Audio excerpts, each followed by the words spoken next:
പിതാവിൻ്റെയും പുത്രൻ്റെയും പരിശുദ്ധാത്മാവിൻ്റെയും നാമത്തിൽ ആമേൻ. ഈശോ മിശിഹായ്ക്ക് സ്തുതിയായിരിക്കട്ടെ. സ്നേഹമുള്ളവരെ, ഇന്ന് ജൂൺ മാസം 10-ാം തീയതി ചൊവ്വാഴ്ച. ഈശോയുടെ തിരുഹൃദയത്തോട് പ്രത്യേക ഭക്തിയും സ്നേഹവും പ്രകടിപ്പിച്ചുകൊണ്ട് നാം പ്രാർത്ഥനയിലായിരിക്കുന്ന പുണ്യമാസമാണല്ലോ ജൂൺ മാസം. തിരുഹൃദയത്തോട് നമുക്ക് നിരന്തരം പ്രാർത്ഥിച്ചുകൊണ്ടിരിക്കാം. നമ്മൾ കാഴമേറിയ വിശ്വാസം ഉണ്ടാകുവാനായി പ്രാർത്ഥിക്കാം. ഇന്നും നമുക്ക് അപ്പസ്തോല പ്രവർത്തനങ്ങൾ 18-ാം അധ്യായമാണ് ശ്രവിക്കേണ്ടത്. സ്നേഹപൂർവ്വം നിങ്ങൾ എന്നോടൊത്തായിരിക്കുന്നതിന് ഞാൻ ദൈവനാമത്തിൽ നന്ദി പറയുന്നു. നമുക്ക് വിശ്വാസത്തോടെ നിയോഗങ്ങൾ സമർപ്പിച്ചു പ്രാർത്ഥിച്ചുകൊണ്ടിരിക്കാം. അവനാത്മാവേ നീ വരേണമെൻ മാനസമണിക്കോവിലിൽ,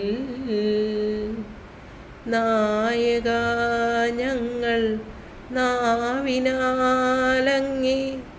സ്നേഹസംഗീതം പാടുന്നു. നിൻ പ്രകാശത്തിൻ രശ്മിയാലെൻ്റെ അന്ധകാരമകറ്റണേ. നിന്റെ ചൈതന്യ ശോഭയാലുള്ളം സുന്ദരമാക്കി തീർക്കണേ, സുന്ദരമാക്കി തീർക്കണേ. സങ്കീർത്തനങ്ങൾ 25:15 ഇപ്രകാരമാണ്: എൻ്റെ കണ്ണുകൾ സദാ കർത്താവിങ്കലേക്ക് തിരിഞ്ഞിരിക്കുന്നു. അവിടുന്ന് എൻ്റെ പാദങ്ങളെ വലയിൽ നിന്നും വിടുവിക്കും. സങ്കീർത്തനം 25:15. എൻ്റെ കണ്ണുകൾ സദാ കർത്താവിങ്കലേക്ക് തിരിഞ്ഞിരിക്കുന്നു. അവിടുന്ന് എൻ്റെ പാദങ്ങളെ വലയിൽ നിന്നും വിടുവിക്കും.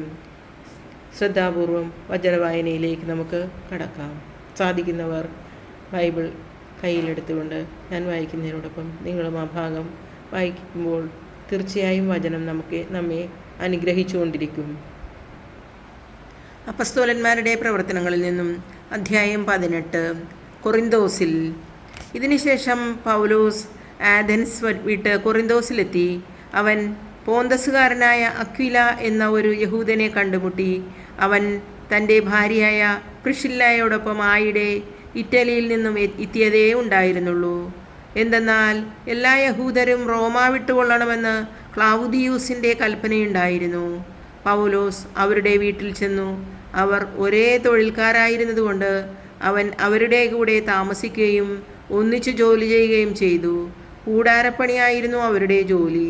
എല്ലാ സാബത്തിലും അവൻ സിനഗോഗിൽ വെച്ച് സംവാദത്തിലേർപ്പെടുകയും യഹൂദരെയും ഗ്രീക്കുകാരെയും വിശ്വസിക്കാൻ പ്രേരിപ്പിക്കുകയും ചെയ്തു. സീലാസും തിമോഥെയോസും മക്കദേനിയായിൽ നിന്ന് എത്തിച്ചേർന്ന അവസരത്തിൽ യേശുവാണ് ക്രിസ്തുവെന്ന സാക്ഷ്യം നൽകിക്കൊണ്ട് യഹൂദർക്ക് ബോധ്യം വരുത്താനുള്ള തീവ്ര ശ്രമത്തിലായിരുന്നു പൗലോസ്.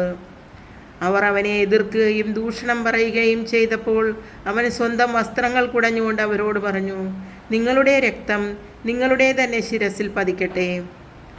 ഞാൻ നിരപരാധനാണ്. ഇനി ഞാൻ വിജാതീയരുടെ അടുക്കലേക്ക് പോകുന്നു. അവിടം വിട്ട് അവൻ ദൈവഭക്തനായ തീസിയോസ് യുസ്തോസ് എന്നൊരുവൻ്റെ വീട്ടിലേക്ക് പോയി. സിനഗോഗിന് തൊട്ടടുത്തായിരുന്നു അവൻ്റെ വീട്. സിനഗോഗ് അധികാരിയായ ക്രിസ്പൂസും അവൻ്റെ കുടുംബം മുഴുവനും കർത്താവിൽ വിശ്വസിച്ചു. കൊറിന്തോസുകാരിൽ പലരും വചനം കേട്ട് വിശ്വസിക്കുകയും ജ്ഞാനസ്നാനം സ്വീകരിക്കുകയും ചെയ്തു. രാത്രിയിൽ കർത്താവ് ദർശനത്തിൽ പൗലോസിനോട് പറഞ്ഞു: ഭയപ്പെടേണ്ട, നിശബ്ദനായിരിക്കാതെ പ്രസംഗിക്കുക. എന്തെന്നാൽ ഞാൻ നിന്നോടുകൂടെയുണ്ട്. ആരും നിന്നെ ആക്രമിക്കുകയോ ഉപദ്രവിക്കുകയോ ഇല്ല. ഈ നഗരത്തിൽ എനിക്ക് വളരെ ആളുകളുണ്ട്. പൗലോസ് അവരുടെ ഇടയിൽ ദൈവവചനം പഠിപ്പിച്ചുകൊണ്ട് അവിടെ 1 വർഷവും 6 മാസവും താമസിച്ചു. ന്യായാസനത്തിന് മുൻപിൽ. ഗാലിയോ അക്കായിയയിൽ ഉപസ്ഥാനപതിയായിരിക്കുമ്പോൾ യഹൂദർ പൗലോസിനെതിരെ സംഘടിതമായ ഒരു ആക്രമണം നടത്തി. അവർ അവനെ ന്യായാസനത്തിന് മുൻപിൽ കൊണ്ടുവന്ന് ഇപ്രകാരം പറഞ്ഞു: ഈ മനുഷ്യൻ നിയമവിരുദ്ധമായ രീതിയിൽ ദൈവാരാധന നടത്താൻ ജനങ്ങളെ പ്രേരിപ്പിക്കുന്നു. പൗലോസ് സംസാരിക്കാൻ തുടങ്ങിയപ്പോഴേക്കും ഗാലിയോ യഹൂദരോട് പറഞ്ഞു: യഹൂദരെ, വല്ല കുറ്റകൃത്യത്തിൻ്റെയോ ഗുരുതരമായ പാതകത്തിൻ്റെയോ കാര്യമാണെങ്കിൽ നിങ്ങൾ പറയുന്നത് തീർച്ചയായും ഞാൻ കേൾക്കുമായിരുന്നു. എന്നാൽ ഇത് വാക്കുകളെക്കുറിച്ചും പേരുകളെക്കുറിച്ചും നിങ്ങളുടെ നിയമത്തെക്കുറിച്ചുമുള്ള പ്രശ്നമാകയാൽ നിങ്ങൾ തന്നെ കൈകാര്യം ചെയ്യുക. ഇക്കാര്യങ്ങളുടെ വിധികർത്താവാകാൻ ഞാൻ ഒരുക്കമല്ല. അവൻ ന്യായാസനത്തിന് മുൻപിൽ നിന്ന് അവരെ പുറത്താക്കി. അവരെല്ലാം ഒന്നു ചേർന്ന് സിനഗോഗധികാരിയായ സൊസ്തനേസിനെ പിടിച്ച് കോടതിയുടെ മുൻപിൽ വെച്ച് തന്നെ അടിച്ചു. എന്നാൽ ഗാലിയോ ഇതൊന്നും ശ്രദ്ധിച്ചതേയില്ല. അന്ത്യോക്യായിൽ തിരിച്ചെത്തുന്നു. പൗലോസ് കുറേ നാൾ കൂടി അവിടെ താമസിച്ചിട്ട് സഹോദരരോട് യാത്ര പറഞ്ഞ് സിറിയയിലേക്ക് കപ്പൽ കയറി. പ്രിസ്കില്ലായും അക്വിലായും അവൻ്റെ കൂടെ പോയി. അവന് നേർച്ചയുണ്ടായിരുന്നതിനാൽ കെങ്കറയിൽ വെച്ച് തലമുണ്ഡനം ചെയ്തു. അവർ എഫെസോസിൽ എത്തിച്ചേർന്നു. അവൻ മറ്റുള്ളവരെ അവിടം വിട്ടിട്ട് സിനഗോഗിൽ പ്രവേശിച്ച് യഹൂദരുമായി വാദത്തിലേർപ്പെട്ടു. കുറേ നാൾ കൂടി തങ്ങളോടൊത്ത് താമസിക്കാൻ അവർ ആവശ്യപ്പെട്ടെങ്കിലും അവൻ സമ്മതിച്ചില്ല. ദൈവം അനുവദിച്ചാൽ ഞാൻ നിങ്ങളുടെ അടുത്തേക്ക് തിരിച്ചു വരുമെന്ന് പറഞ്ഞ് അവൻ വിടവാങ്ങുകയും എഫെസോസിൽ നിന്ന് കപ്പൽ കയറുകയും ചെയ്തു.